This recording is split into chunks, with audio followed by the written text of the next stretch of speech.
sudah pernah disampaikan tema saya seputar alamatus sa'ah. Alamatus sa'ah ini bahasa kitanya tanda-tanda kiamat. Kalau kita baca kitab-kitab yang berbicara tentang tanda-tanda kiamat, dan itu banyak sekali ya, ulama kita meninggalkan karangan-karangan yang luar biasa. Sampai ke persoalan kiamat pun ada kitabnya. Jadi bukan cuma persoalan sehari-hari yang kita hadapi, ya, seperti sholat, ibadah, muamalah, sampai persoalan yang belum terjadi pun itu sudah ditulis oleh ya ulama. Jadi memang Islam ini adalah agama ilmu, ya, agama ilmu. Nah, cuma kitanya nggak sanggup mengikuti gitu ya, sehingga ya karya-karya itu tidak kita baca. Dan kita, bagaimana kalau orang tidak membaca, ya nggak tahu, ya.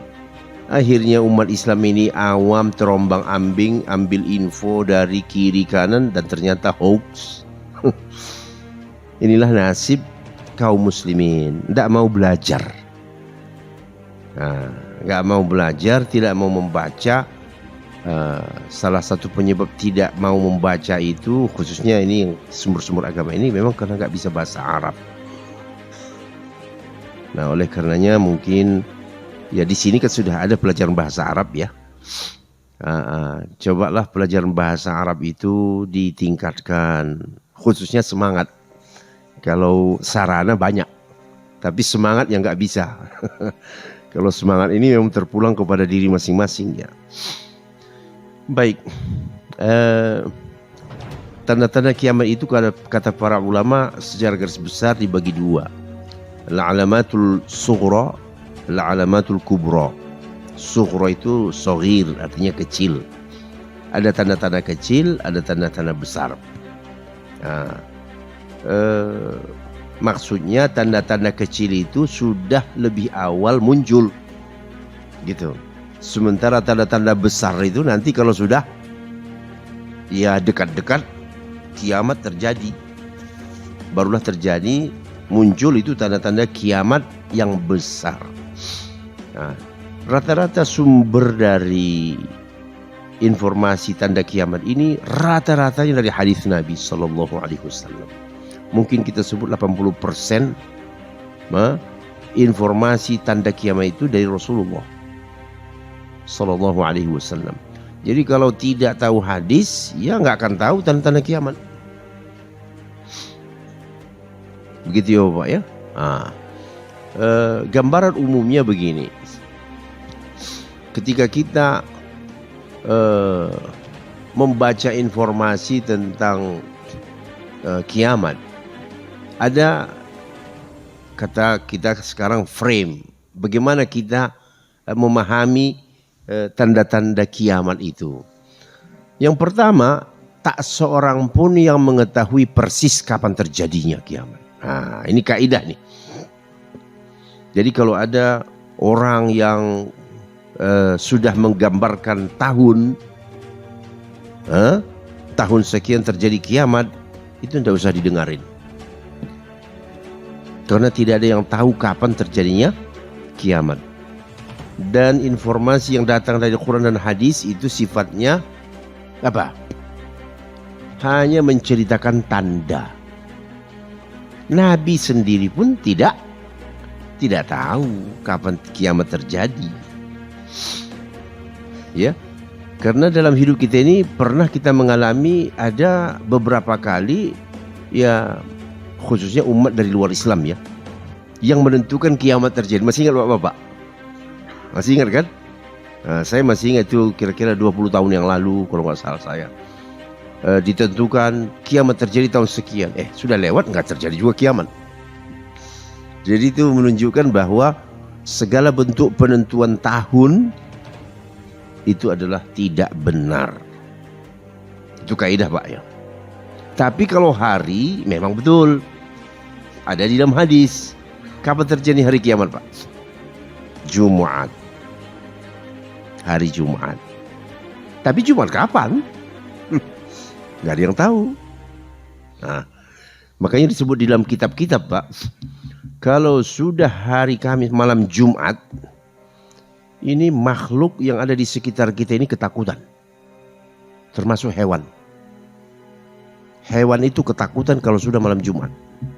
Karena Allah mengilhamkan mereka kepada mereka bahwa hari Jumat itu adalah terjadinya kiamat. Nah, manusia yang tidak takut kalau datang malam Jumat atau hari Kamis ya. Iya. Tapi selain dari hari tidak ada penentuan kapan tahunnya. Nah, kemudian semua bentuk penentuan itu sudah tadi ya. Tidak boleh menafsirkan sosok ataupun tokoh ataupun person yang disebut di dalam hadis yang terkait dengan kiamat itu tidak boleh ditafsirkan dengan tafsiran logika. Paham apa maksudnya?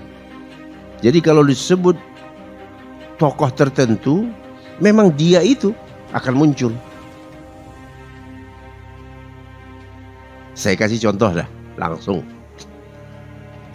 Kalau Allah kalau Nabi kita sallallahu alaihi wasallam menyebut salah satu tanda kiamat itu Dajjal. Di dalam hadis Dajjal itu manusia atau lembaga? Manusia. Jadi kalau ada upaya menafsirkan Dajjal itu bukan manusia, itu adalah tafsiran yang keliru. Karena pernah ada seorang dai menggambarkan Dajjal itu sebenarnya bukan orang, tetapi negara yang melakukan kerusakan. Nah, ini salah besar. Ya. Memang Dajjal itu manusia. Dia artinya belum keluar gitu. Jadi tidak usah secara artinya dipaksakan untuk menafsirkan Dajjal itu sebagai model negara. Tidak. Ya. Nah, ini sebagai frame-nya nih Pak ya, kaidah-kaidah. Jadi siapapun yang disebut di dalam hadis yang terkait dengan tanda kiamat itu memang betul-betul itu fisik. Salah satu juga contoh saya bilang ke Bapak. Ketika ada di dalam hadis matahari terbit dari mana?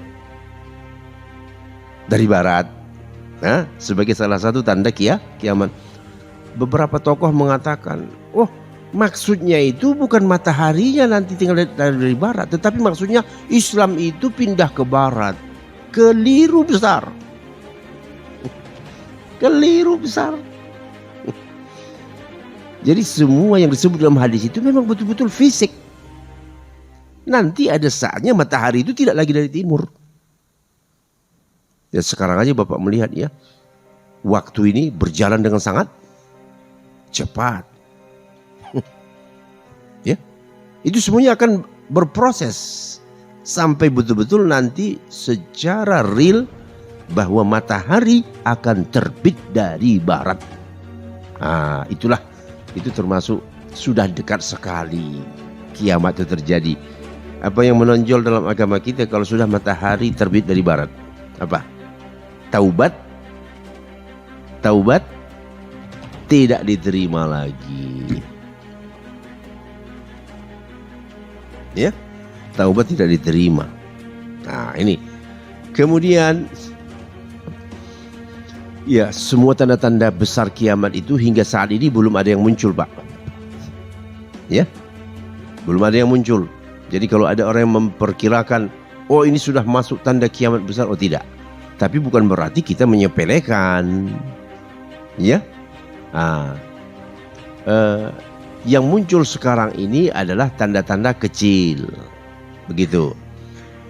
Kiamat memang sudah dekat, ya. Artinya sudah dekat itu artinya apa? Dibandingkan dengan masa yang sudah lewat, begitu. Sudah dekat. Nah, kalau nanti kita melihat, nah ini seperti ini ya, tanda-tanda kecil masuk kita langsung. Ternyata Rasulullah dibangkitkan jadi Rasul itu sudah tanda kiamat. Karena Nabi mengatakan antara aku dengan kiamat itu begini. Sambil menunjukkan dua apanya? Dua jarinya. Nah, artinya apa Bapak pikir itu? Memang tidak ada lagi nabi setelah Nabi Muhammad sebelum kiamat terjadi. Begitu. Nah, cuma jarak antara nabi dengan kiamat itu ya sampai sekarang kan kita masih seperti ini. Udah 1400 tahun lebih kan. Nah, jadi artinya sudah dekat itu dibandingkan dengan masa sebelumnya gitu. Kita juga mau menghindari apa yang disebut orang cocok logi.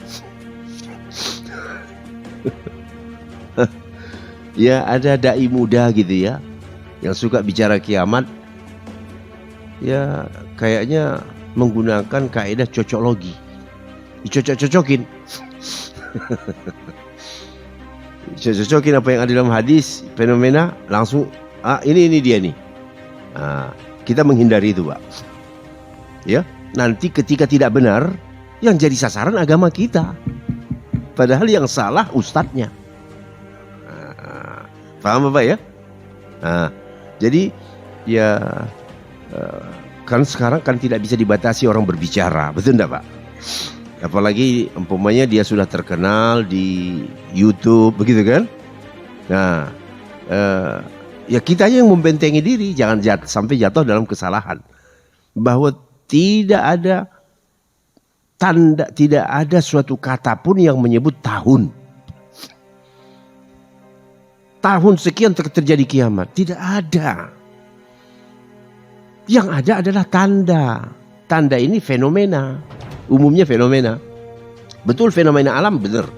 Dan rata-rata ini fenomena alam. Nah, di samping fenomena sosial. Nah, jadi dua ini menjadi tanda kiamat. Fenomena alam dan fenomena sosial. Fenomena sosial berkaitan perilaku manusia Pak. Mari kita lihat. Diutusnya Nabi Muhammad SAW itu merupakan sudah tanda kiamat, sudah dekat. Terbelahnya bulan, ini kapan terjadi? Di zaman Nabi kan? Ya, ketika bertarung dengan orang musyrik mau minta apa buktimu jadi Rasul, kan begitu kan? Dipanggilnya bulan, terbelah bulan. Kemudian melimpahnya harta dan tak dibutuhkan lagi sedekah. Ini mungkin kita belum alami, bahkan yang sekarang ini yang dikhawatirkan 2023 adalah apa? Iya, krisis.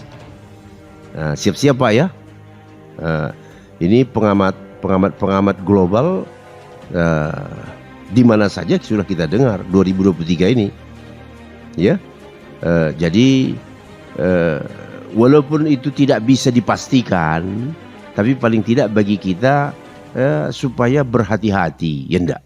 Ketika terjadi reses pada 2023 itu nanti, paling tidak kita tidak kaget. Jadi apa yang harus kita siapkan, ya masing-masing lah, persiapan pribadi masing-masing. Sekarang jangan terlalu jor-joran dalam investasi, ya, jangan jor-joran dalam investasi, karena 2023 sudah dekat. Jadi simpan saja dulu sesuatu yang kira-kira kamu bisa manfaatkan 2023, bukan ini mendahului takdir, ya, karena segala sesuatu itu kan sudah ada tanda-tanda, tanda-tanda. Jadi kita juga harus menjadi sebuah umat yang bersiap-siap menghadapi masa depan, dan kiamat ini masa depan kan? Kiamat ini masa depan, kita bersiap-siap. Hati-hati 2023, masing-masing kita harus dalam kondisi begitu. Yang punya tanah, tanami tanahnya. Ya, apa yang kira-kira diperlukan manusia, kebutuhan, khususnya kebutuhan hidup, ya, karena tidak sedikit ahli, pengamat, ya, pakar yang sudah berbicara itu, dan tidak perlu saya sebut nama-namanya. Ya. Kemudian munculnya berbagai bencana dan godaan atau fitnah. Bencana ini yang besar-besar seperti tsunami Pak ya. Kemudian fitnah. Munculnya berbagai fitnah.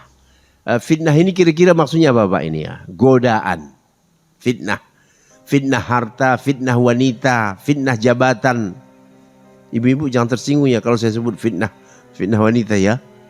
Ya, jangan tersinggung ya Bu ya. Memang disebut dalam hadis begitu. Dan kita pun mengakui Pak, fitnah termasuk yang dahsyat di zaman sekarang ini adalah fitnah wanita. Nah, ini bukan maksudnya memojokkan perempuan, tidak, sama sekali tidak.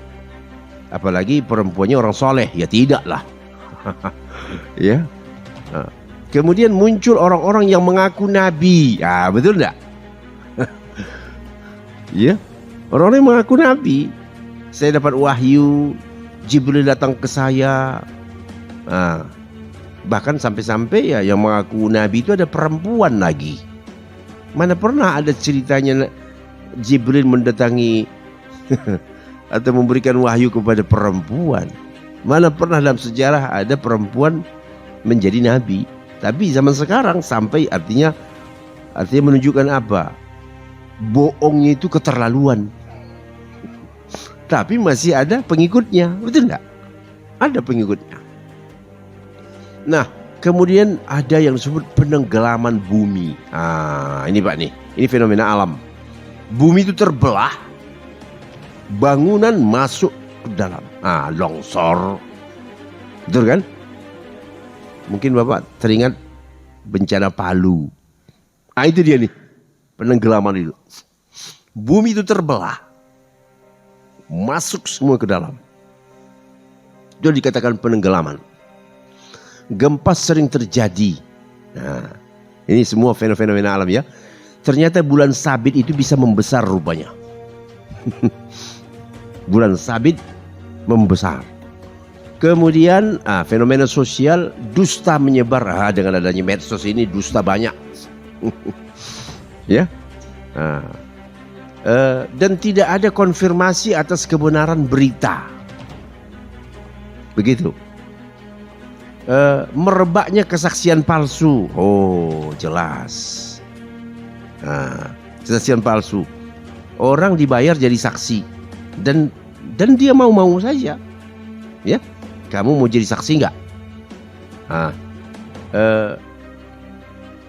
Kesaksian yang benar disembunyikan atau dikalahkan. Terasa nggak Pak ini? Ya terasa banget. Jadi kasus-kasus besar itu ya sejalan dengan informasi ini. Jadi sudah menjadi fenomena saksi palsu. Orang semua tahu bohong itu. Tapi ada yang berani melakukan itu. Banyak perselisihan, pertengkaran sesama manusia. Konflik Pak. Ya, semuanya konflik. Konflik.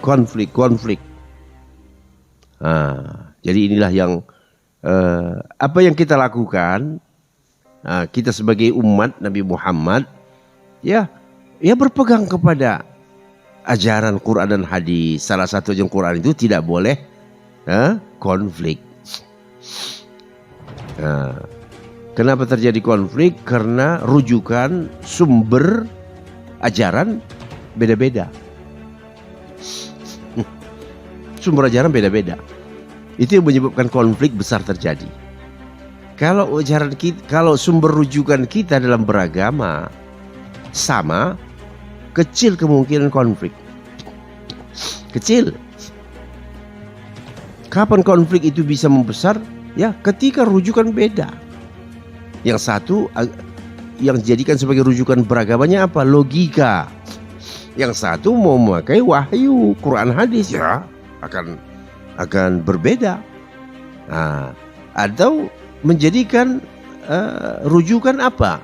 Warisan nenek moyang. Kami dulu dan nenek moyang kami sudah begini. Itu kan ya sudah menjadikan warisan nenek moyang budaya sebagai rujukan beragama. Itu juga akan berpotensi memunculkan perselisihan. Kemudian mohon maaf nih, lagi-lagi terkait dengan ibu-ibu.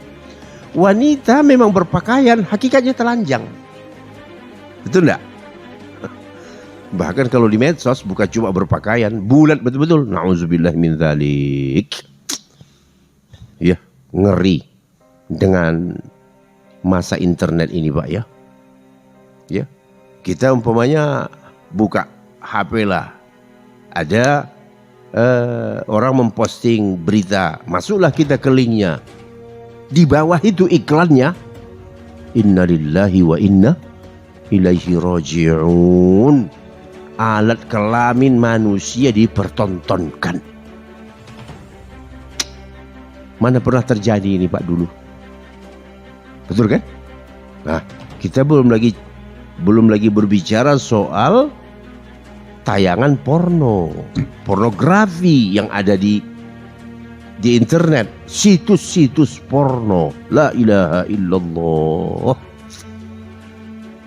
Memang kalau melihat itu, Pak, rasanya besok udah mau kiamat nih. Ya, karena itu tidak pernah terjadi sebelumnya. Nah, sampai mana tadi kita? Mohon maaf, ini suka kecepatan nih saya nih. Wanita berpakaian tapi hakikatnya telanjang. Artinya apa? Memang sepintas lalu berpakaian, tapi pakaiannya itu tipis dan tembus pandang. Nah, gitu. Dan membentuk tubuhnya. Sehingga ya apa bedanya, betul enggak Pak? Dengan melihat asli. Nah, dan itu sudah kita lihat di mal-mal. Ya. Kemudian ini dia nih, mohon maaf nih ya Pak ya. Kenapa loncat lagi ini? Terlalu cepat ini anunya. Merebaknya perzinahan. Nah, itu yang saya bilang tadi tuh. Dengan adanya situs-situs porno ini memudahkan seseorang untuk berzina. Media sosial, la ilaha illallah. Ya, dengan Facebook, Instagram, ya. Masuk, cetik aja nama. Muncullah nama-nama itu dengan pakaian-pakaiannya dan mudah dihubungi. Betul kan? Jadi memang sarananya menjadi mudah untuk berzina itu.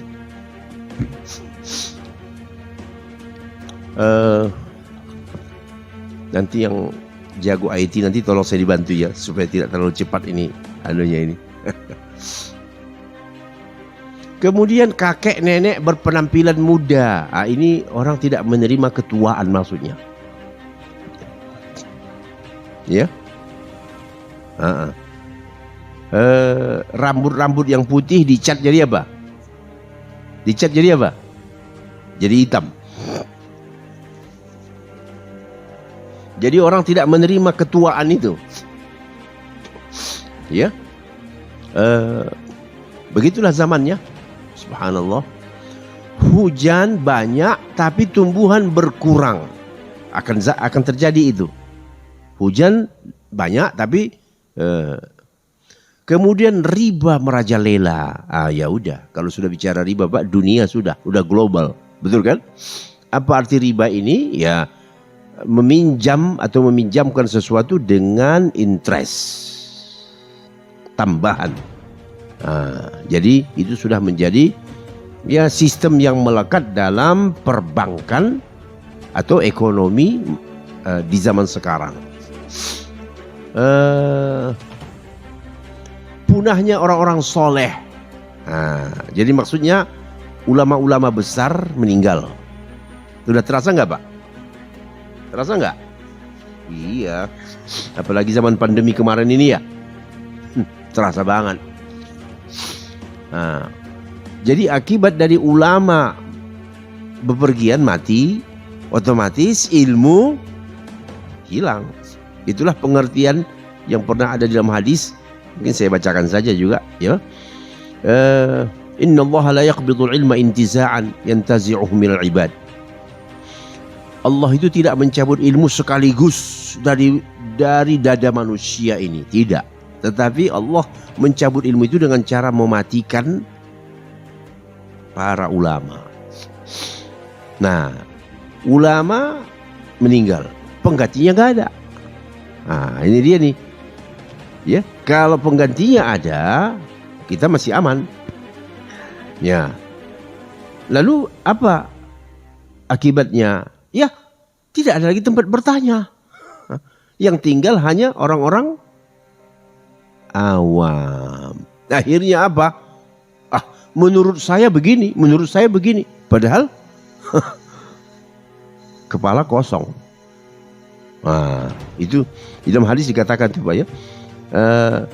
Hatta idza lam yubqi aliman ittakhadhan nasu ru'usan juhalan. Ya, sampai nanti ada saatnya sudah tidak ada lagi seorang pun yang alim, maka akhirnya orang-orang menokohkan orang-orang yang bodoh. Maka orang bodoh itu ditanyai, kira-kira sudah masuk gak zamannya? Dia nggak ngerti apa-apa sebenarnya. Tetapi entah kenapa jadi muncul jadi tokoh pucuk pimpinan. Ya, ajaib ya. Ajaib. Di antara rakyatnya ada yang profesor, kok diam aja? Gitu. Ittakhadhan nasu ru'usan juhalan. Jadi yang menjadi tokoh-tokoh itu adalah orang-orang bodoh. Lalu orang-orang bodoh ini ditanyai, akhirnya mereka mengeluarkan dalam tanda petik fatwa, arahan. Lah, orang dia sendiri nggak ngerti, gimana dia memberikan arahan? Sehingga akhirnya dia sesat dan semua orang ikut sesat. Itu hadis Nabi loh Pak. Ya.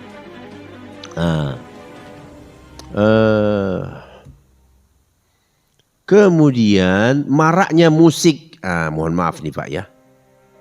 Kalau sudah bicara musik kita sudah paham lah. Masuk restoran musik, masuk pesawat musik, masuk ke hotel musik. Jadi tidak ada tempat yang tidak ada musiknya. Masuk ke dalam mobil, hidupkan radio, isinya apa? Musik. Asalkan jangan masuk ke masjid, isinya musik. Ini bahaya nih. Jadi tempat yang masih aman dari musik ini adalah satu-satunya sekarang hanya apa? Hanya masjid. Begitu. Maraknya musik dan minuman keras. Minuman keras di mana-mana dijual. Ya. Dan orang-orang menganggapnya boleh. Kenapa sih? Ada apa dengan musik? Kan kita butuh hiburan. Coba lihat tuh. Kita kan butuh hiburan. Inilah sudah zamannya. Kiamat sudah dekat. Ya. Manusia butuh hiburan, tapi cari hiburan yang bukan musik. Karena Rasulullah melarang musik itu. Jadi kalau kita mengatakan musik itu haram, ya sekarang kita dianggap orang keras. Betul enggak Pak? Itu terlalu keras itu Ustadz, haram. Kata dia haram musik, nanti semuanya jadi haram. Ya bukan semua jadi haram. Yang betul-betul diharamkan oleh para ulama harus kita katakan haram, walaupun semua orang menyukainya. Betul enggak? Jadi khususnya sebagai ustadz memang Pak ya agak berat juga ini. Kadang-kadang dia harus berhadapan dengan orang banyak. Wabil khusus kasus ini nih. Jadi kalau ada seorang ustadz mengatakan musik itu dilarang di dalam Islam, dia akan berhadapan dengan mayoritas manusia. Bahkan pengikutnya sendiri bisa kabur. Betul? Jadi akhirnya apa? Nanti bahasanya jadi dibuat apa? Ya sebenarnya musik itu boleh asal. Itu begitu itu. Ya, mencari-cari alasan gitu. Beberapa waktu yang lalu saya melihat ada seorang musisi tua udah gaek. Ya, dia punya akun sendiri, dia undang beberapa orang diskusi gitu ya dalam di akun dia itu. Saya tidak perlu sebut lah ya. Termasuklah ustaz-ustaz kondang dipanggil ke situ, dan semua rata-rata ustaz-ustaz kondang itu ya memberikan apa? Dukungan, karena musik ataupun ya sajian Anda ini masih bernuansa agama, ya mengingatkan orang.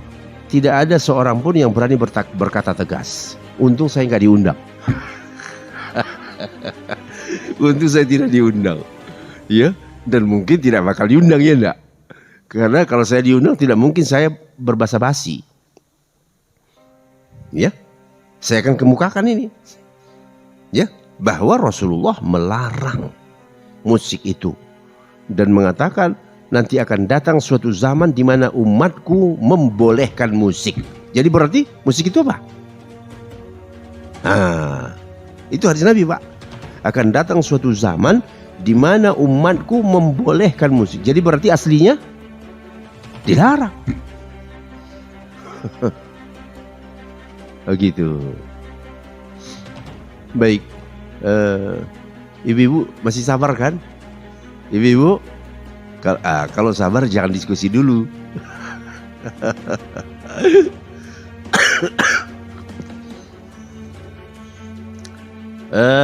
Jarak waktu semakin pendek. Ini yang sekarang kita rasakan, ya Pak, ya. Jumat ke Jumat, betul enggak? Dari bulan ke bulan, aduh ya Allah, bahkan hari itu Pak ya, subuh, ntar lagi syuruk, jangan-jangan udah syuruk deh. Belum, nggak terasa pagi, belum ada yang bisa kita kerjain secara serius, udah siap-siap mau azan zuhur. La haula wala quwwata illa billah. Jarak waktu semakin pendek. Ya. Bisnis merebak. Oh iya betul. Apa saja dibisniskan, apalagi masuk ke online, betul tidak? Apa saja yang Bapak butuhkan, tapi ini bukan secara otomatis perbuatan itu dilarang atau buruk. Hanya memberikan, artinya menginfokan itu sebuah fenomena. Jadi semua yang disebut dalam tanda-tanda kiamat itu belum pasti itu dilarang. Paham Pak ya? Nabi hanya menginformasikan itu nanti fenomenanya kalau sudah datang, udah mau dekat kiamat itu. Ya, bisnis merebak. Apa sekarang yang tidak dibisniskan, Pak? Semuanya bisnis.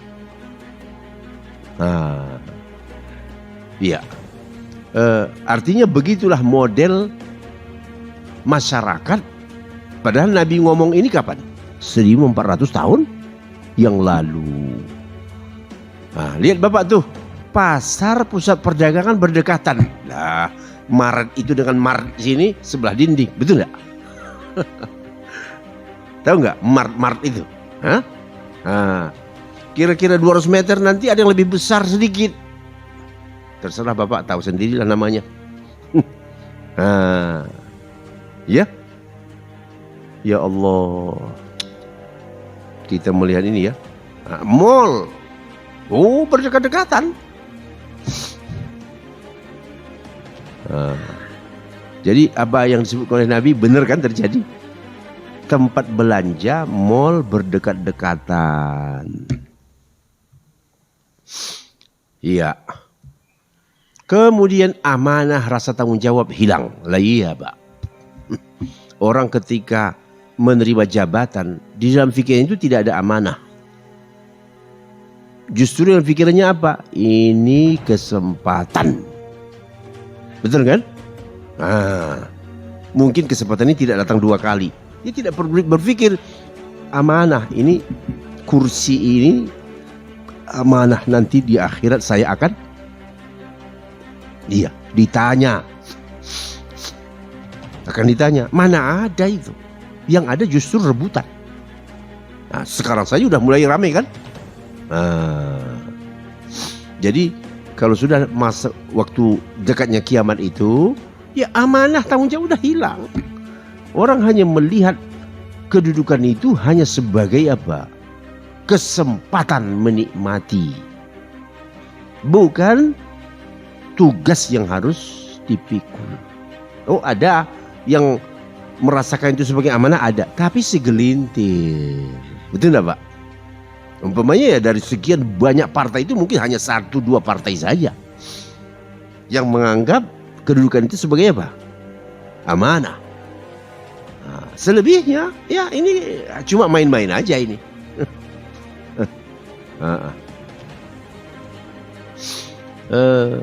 Bapak Ibu yang dirahmati Allah Ta'ala, mana tadi ya? Amanah ya, oke, amanah. Kemudian urusan diserahkan kepada yang bukan ahlinya. Ya Allah, jelas banget. Jelas sekali. Betul ya? Apa artinya Pak? Kemampuan dia sebenarnya tidak ada memimpin. Ya, mungkin disuruh memimpin skop yang paling kecil pun mungkin gak bisa. Tiba-tiba diserahi kepemimpinan yang luar biasa luas. Kacau tidak? Ya kacau. Tapi kenapa bisa itu terjadi? Inilah tanda kiamat itu, itulah dia. Kok semua orang pada diam, pada bingung? Ya, kok bisa pada menerima gitu? Padahal semua orang mengatakan gak mungkin itu. Kemampuannya tidak ada. Jadi itulah kata Nabi, sebuah urusan diserahkan kepada yang bukan ahlinya. Pada terdiam nih saya lihat nih, sepertinya ada yang direnungkan ini. Ada yang direnungkan ini nampaknya ini. Kok pada terdiam? Ibu-ibu ikut terdiam tuh. Jadi ini khususnya yang ini Pak, ini betul-betul di depan mata kepala kita. Urusan diserahkan kepada yang bukan ahlinya. Apa yang terjadi? Kacau balau. Kacau balau. Ya. Apa hadisnya itu Pak? Saya yakin Bapak pernah dengar. Ayo kita baca. Idza wussidal amru. Ayo. Idza wussidal amru. Sekali lagi. Idza wussidal amru ila ghairi ahlihi fantaziris sa'ah. Fantaziris sa'ah. Apabila sebuah urusan, apalagi yang namanya urusan publik Pak, mengurusi orang banyak, 275 juta, diserahkan kepada yang bukan ahlinya. Tunggu saja kiamat, kata Nabi. Tunggu saja kiamat. Artinya apa? Itu tanda kiamat sudah dekat. Ya, pemimpin-pemimpin Bapak lihat, muda, perempuan lagi, mimpin sidang, matikan mic. Gak ada ini. Dibuat doktor. Doktor dari mana saja bisa dibuat. Bahkan dapat profesor lagi. Kapan kamu sekolah? Orang untuk jadi profesor itu puntang-panting. Saya mati-matian. Umur 59 baru dapat profesor. Ya. Padahal doktor saya tahun 96 saya sudah doktor. Bapak bayangkan itu. Tiba-tiba muncul saja profesor. La ilaha illallah, la ilaha illallah. Ini namanya tanda kiamat. Ya. Baik. Bapak Ibu yang dirahmati Allah Ta'ala, bumi mengeluarkan kekayaan yang tersembunyi. Ini memang masih kira-kira pengertiannya apa ini? Ya, kalau saya sih melihat tambang-tambang itu keluar. Tambang emas, batu bara, semua kan, timah, keluar sebagai kekayaan yang dinikmati manusia. Kemudian pembunuhan marajalela, oh ya udah mah, sehari-hari namanya pembunuhan ini, ya. Kemusyrikan marak di tengah umat, betul tidak Pak? Kemusyrikan. Artinya apa? Tuhan-Tuhan palsu, di mana orang menggantungkan diri kepada benda-benda. Kemudian perbuatan keji, yaitu homoseksual menyebar, betul tidak? Homoseksual yang disebut dengan LGBT bahkan masuk ke dalam ranah undang-undang. Artinya ini eh, dilindungi, karena itu adalah kebebasan. Astaghfirullahaladzim.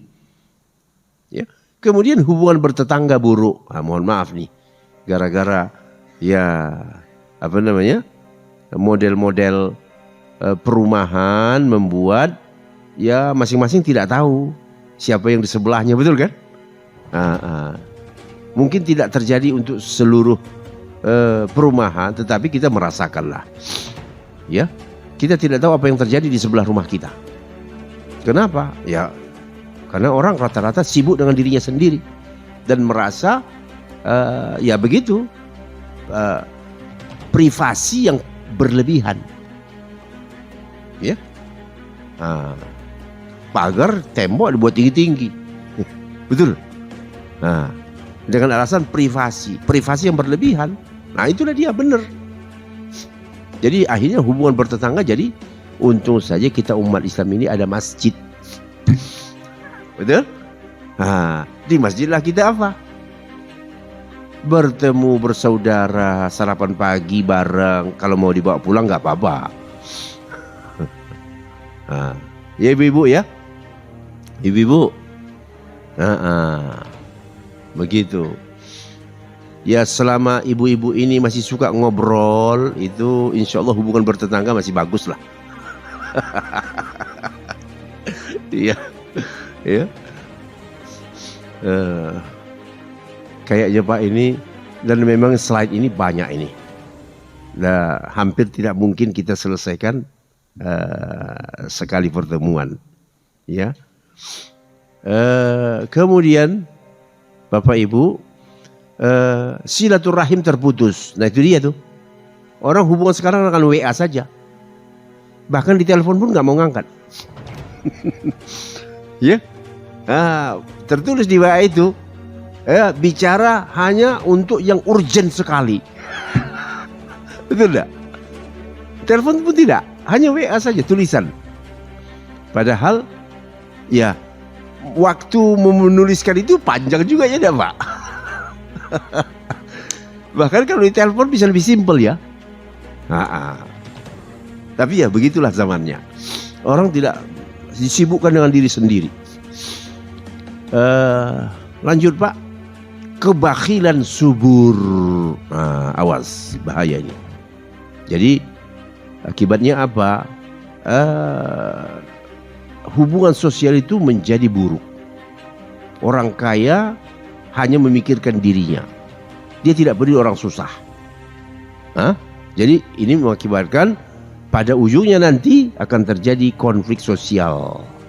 Orang miskin akan memusuhi orang kaya gara-gara bakhil. Kemudian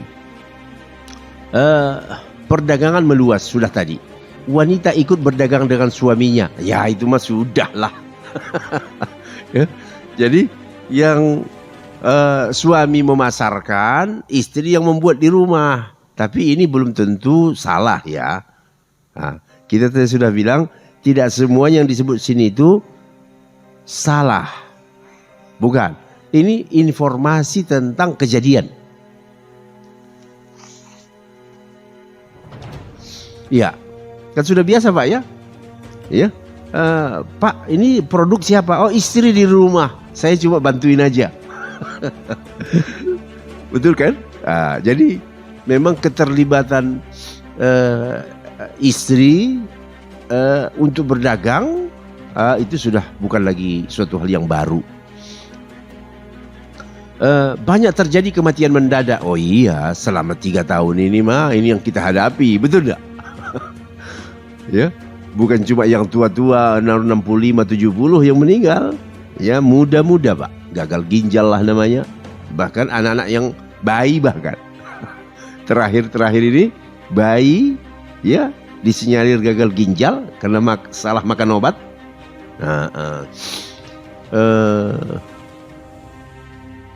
Banyak terjadi. Jumlah wanita lebih banyak dari pria. Ibu-ibu percaya nggak ini Bu? Percaya nggak?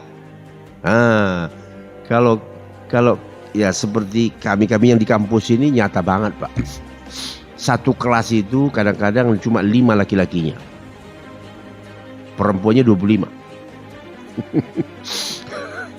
Ya, di mana saja begitu sudah. Ya sekolah, ya SMA, ya jumlah wanita lebih banyak. Nah, jadi kira-kira maksudnya ini apa Pak ini? Wanita lebih banyak. Pintu zina akan lebih besar. Pintu zina akan lebih besar. Sedangkan salah satu tanda kiamat itu zina merajalela. Nah, ditambah ibu-ibunya tidak mau dimadu. Itu dia tuh. Ibu-ibu tidak mau dimadu. Jadi banyaklah wanita-wanita yang tidak bersuami. Yang tidak bersuami ini nggak bisa, kebutuhan biologis, godaan tinggi. Nah, akhirnya pelariannya kemana? Zina. Nah, jadi kalau begitu solusinya menurut Bapak apa? Ya, masing-masing cari solusi lah. Gitu. Jadi sampai disebut dalam satu riwayat itu Pak, jumlah perbandingan itu 1:50. Akan datang waktunya satu laki-laki, perempuannya 50. Baik. Kemudian ini terkait dengan sebuah sungai di Irak, Sungai Eufrat, menyingkap gunung emas. Rupanya di Eufrat itu ada di bawah itu gunung emas. Orang-orang berebut mendatanginya. Kemudian lenyapnya Islam. Oh, ada rupanya saatnya begitu Pak. Islam jadi lenyap, Al-Quran punah, ya, dan punahnya orang-orang baik. Bagaimana ini Islam lenyap? Umatnya sudah jadi sekuler semua. Itu. Jadi tidak ada beda dia dengan orang di luar Islam. Walaupun pengakuan dia sebagai Muslim. Sekarang udah terasa nggak Pak? Terasa banget. Nah, Islam cuma tinggal KTP saja, nama saja. Status di KTP Islam. Tapi coba ajak dia berbicara. Cara berpikirnya seperti apa? Tidak beda dengan orang kafir. Jadi itulah pengertiannya Islam lenyap. Al-Quran punah. Jadi ini makanya betul sekarang ini fenomenanya, alhamdulillah ya Pak ya, ada pertarungan nih. Di mana-mana ada pondok tahfiz, betul enggak? Masjid-masjid ada tahfiznya. Ini mungkin sebagai upaya apa namanya? Untuk melawan fenomena Al-Quran itu akan lenyap. Peperangan dengan orang Yahudi. Ini nih Pak nih. Dan memang nanti ada puncaknya. Ada puncaknya. Peperangan dengan Yahudi terjadi, memang disebutkan ini namanya peperangan, berarti lebih dari sekali. Nah, berhembusnya angin harum yang mematikan orang-orang mukmin. Ada nanti suatu waktu angin harum, semua yang menciumnya mati. Khususnya orang-orang mukmin. Lah, kalau orang mukminnya mati, yang tinggal siapa? Begitu. Kemudian banyak yang menginginkan kematian karena penderitaan yang sangat hebat. Ya Pak ya. Ekonomi sulit. Pencaharian tidak ada. Setiap orang lebih bagus matilah kalau begini. Betul? Binatang buas, ini belum terjadi nih Pak. Binatang buas dan batu bisa berbicara dengan manusia. Secara khusus kalau dalam hadis ini terjadi nanti waktu perang besar antara Yahudi dengan kaum muslimin. Ya, ada waktunya. Kemenangan Konstantinopel, ini sudah lewat. Sudah pada pergi ke Turki nih. Iya, sebagian sudah ya. Ya kalau punya kelebihan uang, selain pergi umroh, ya cobalah lihat Turki. Inilah dia dimaksud. Ya, bahwa dahulu Turki itu adalah pusat Romawi, berubah menjadi pusat kekhilafahan. Betul kan? Nah, Istanbul itu tadinya ibu kota Romawi, Pak. Konstantinopel namanya. Berubah menjadi ibu kota kekhilafahan Utsmaniyah. Dahsyat. Ada di dalam hadis. Kok bisa masuk dalam hadis? Padahal kejadiannya ratusan tahun setelah itu. Betul? Itulah buktinya bahwa yang keluar dari mulut Nabi itu adalah wahyu. Masjidil Haram diduduki, Ka'bah dihancurkan. Waduh, na'udzubillah, ngeri kita mendengarnya nggak kuat. Ya, tetapi ini berita akan datang saatnya. Nah, baru selesai tanda-tanda kecil. Nah, bagaimana bicara tanda-tanda besar? Sudah 5:30 lewat 9. Hah? Nah, ya Pak ya. Kira-kira ada pertanyaan nggak? Silakan. Tafadhol. Jadi saya belum masuk ke tanda-tanda besar Pak ya.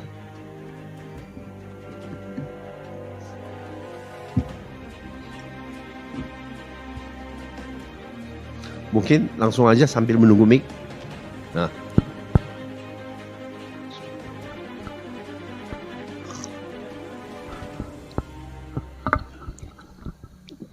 Assalamualaikum warahmatullahi wabarakatuh. Waalaikumsalam warahmatullahi wabarakatuh. Mohon izin bertanya mengenai Dajjal. Salah satu dari perilaku Dajjal ini adalah apa yang dia tawarkan surga atau air, hakikatnya adalah api atau neraka. Betul. Dan apabila dia menawarkan neraka, api, hakikatnya sebenarnya adalah air, surga. Dari yang dipaparkan tadi mengenai fenomena-fenomena yang ada, taruhlah di negara kita ya, karena kita mendapatkan informasi mengenai tanda-tanda yang kecil tadi memang ada di negara kita. Nah, apa di negara lain juga ada seperti itu? Iya. Gitu. Menurut apa yang Pak Ustadz ketahui. Jadi satu itu, yang kedua bagaimana kita menyingkapinya dengan perilaku Dajjal itu. Apakah memang sudah ada Dajjal-Dajjal kecil? Oh gitu. Dajjal-Dajjal kecil di zaman sekarang ini sebelum munculnya Dajjal yang besar. Baik, ya. Bagus. Terima kasih. Ya. Assalamualaikum warahmatullahi wabarakatuh. Bapak Ibu yang dirahmati Allah, pertanyaan ini sebenarnya tanda-tanda besar ya. Karena memang tadi Bapak lihat kan ada tanda-tanda besar. Salah satu yang tanda besar itu Dajjal. Artinya apa? Jadi kalau sudah keluar tanda besar itu memang tidak lama lagi terjadilah yang namanya kiamat. Nah, salah satu tanda besar itu tadi keluarnya Dajjal. Hadis menyebut keluarnya. Berarti sudah ada belum? Sudah. Belum keluar. Nah, begitu Pak. Bahasa hadis itu sendiri bahasa yang penuh dengan kemukjizatan. Rasulullah menyebut khurujud Dajjal. Khuruj. Arti khuruj itu keluar. Maksudnya keluar sebelum saatnya itu dia apa? Dia masih terbelenggu. Belum lepas. Dia sudah ada. Iya.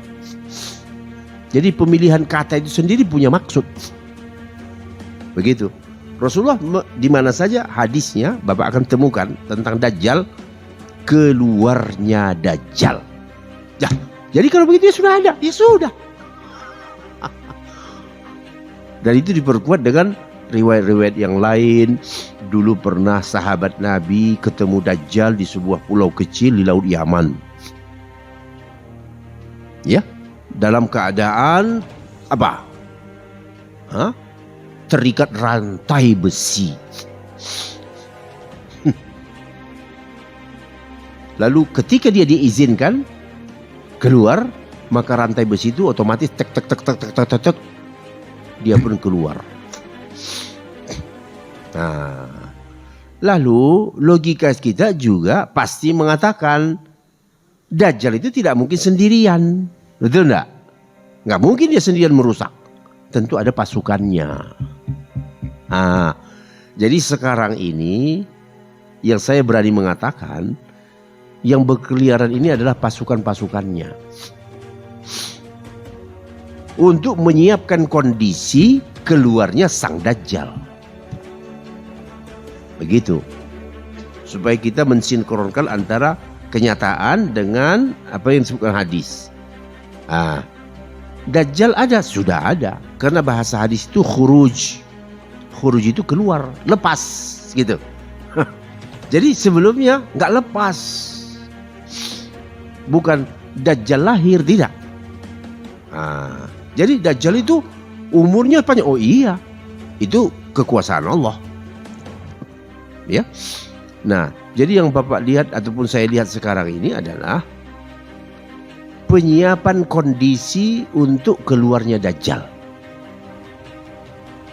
Sehingga sistem-sistem itu juga mengikuti sistem Dajjal.